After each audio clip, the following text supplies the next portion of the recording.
একদিকে যুক্তরাষ্ট্রের সঙ্গে শুল্ক যুদ্ধ, অন্যদিকে তাইওয়ানের সঙ্গে দীর্ঘদিনের ঐতিহাসিক বিরোধ রয়েছে চীনের। তাইওয়ান ইস্যুতে যুক্তরাষ্ট্রের প্রেসিডেন্টকে বিশেষ প্রতিশ্রুতি দিয়েছেন চীনের প্রেসিডেন্ট শি জিনপিং। ফক্স নিউজকে দেয়া এক সাক্ষাৎকারে মার্কিন প্রেসিডেন্ট জানান, চীনের প্রেসিডেন্ট তাকে আশ্বাস দিয়েছেন যতদিন তিনি ক্ষমতায় আছেন চীন তাইওয়ানে সামরিক আগ্রাসন চালাবে না। অত্যন্ত ধৈর্যের পরিচয় দিচ্ছে।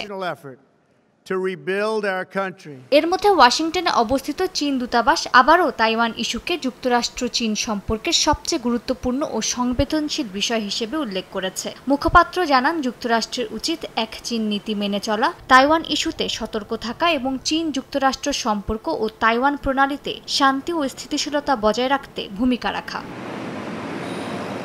টাইম নামের এক মার্কিন গণমাধ্যমের প্রতিবেদন অনুযায়ী ট্রাম্প প্রশাসন ধীরে ধীরে বাণিজ্য ও প্রযুক্তিতে চীনের সঙ্গে সংলাপে নমনীয়তা দেখাচ্ছে। যুক্তরাষ্ট্রে টিকটক বন্ধ হয়নি, নির্দিষ্ট চিপ রফতানি অনুমোদন দেয়া হয়েছে এবং শুল্ক ইস্যুতেও সমঝোতা হয়েছে। গণমাধ্যমটিকে বিশ্লেষকরা জানান, ট্রাম্প ও শি উভয়ের স্বার্থ হল অর্থনৈতিক স্থিতিশীলতা বজায় রাখা। চীনের বাজারে অতিরিক্ত প্রতিযোগিতা এবং শিল্প খাতের অস্থিরতার কারণে শি অর্থনৈতিক ও শিল্প সংক্রান্ত নিয়ন্ত্রণ শক্ত করতে চাইছেন। ট্রাম্পও মার্কিন অর্থনীতি ও রপ্তানি বাজার রক্ষা করতে চাইছেন বলে মনে করেন তারা।